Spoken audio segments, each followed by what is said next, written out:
Ecclesiastes 3. Just a little word of encouragement.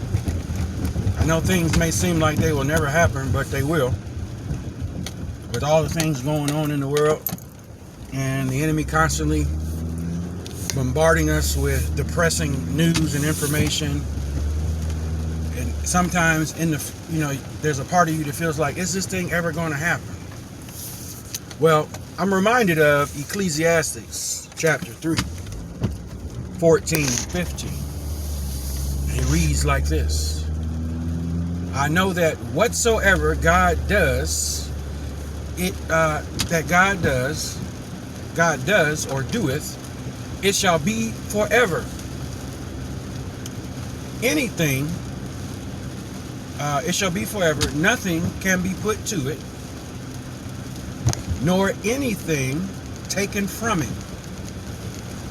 And God does it, that men should fear before him. I like this part, 15. That which has been is now, and that which is to be had already has been. And God require that which is past. Focus on them two right there. The rapture has already happened. We just have not walked into that doorway yet. God has already put things in place.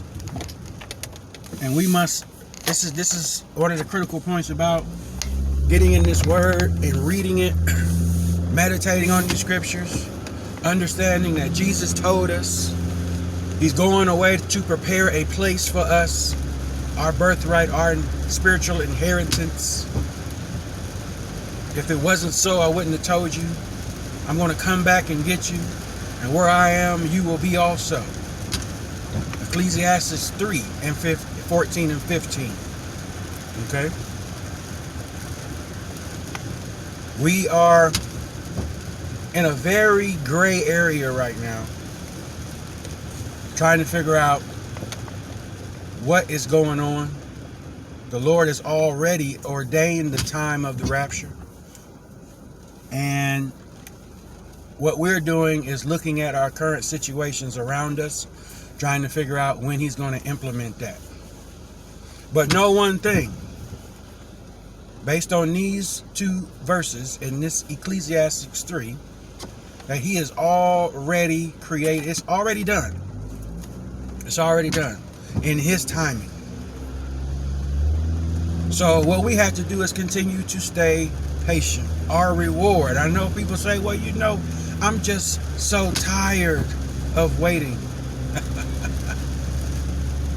That's the blessing, though. That's the test, is the wait. And while you're waiting, you're keeping the word of the Lord, and he then keeps you in his patience. Right now, as I said before, if you think about Meshach, Shadrach, and Abednego, Nebuchadnezzar of that time wanted the men of God to stop worshiping the Elohim and to worship his God. I want y'all to think about that, because that is what really going on right now. They want us to stop worshiping our God, and they want us to worship their God. They want us to hail Hydra and lay down with the serpent and be impregnated with his seed, like that movie Aliens, right? So that we give forth his race, his Lucy race. But nobody can force you to do anything. It's a choice. You choose to serve God and to worship God, or you tap out, like MMA, UFC. Continue to stay before the Lord in his word, ladies and gentlemen, on this morning and forevermore until the trumpet blows. Okay?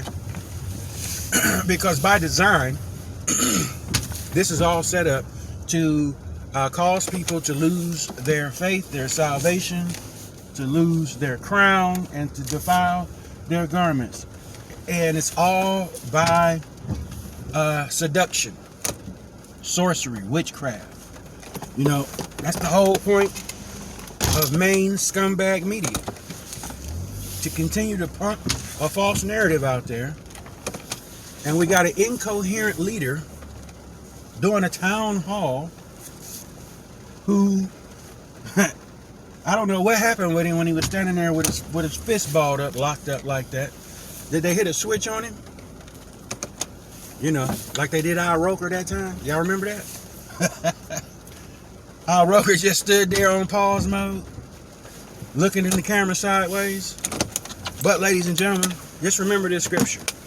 Everything's a test. And we are at the doorstep.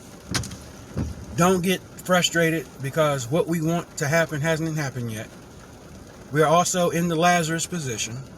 How they wanted Lazarus to be raised up on the third day. But God said, I wouldn't get no glory out of you if I did it on the time that you wanted me to do it. I'm going to do it beyond the conception of man, beyond what you think is possible or conceivable. This way I get my honor and my glory out of you, my children, and the world will know, and Satan will know, that I am the Lord. Remember that part, folks. I'll be back later on. Talk to you soon.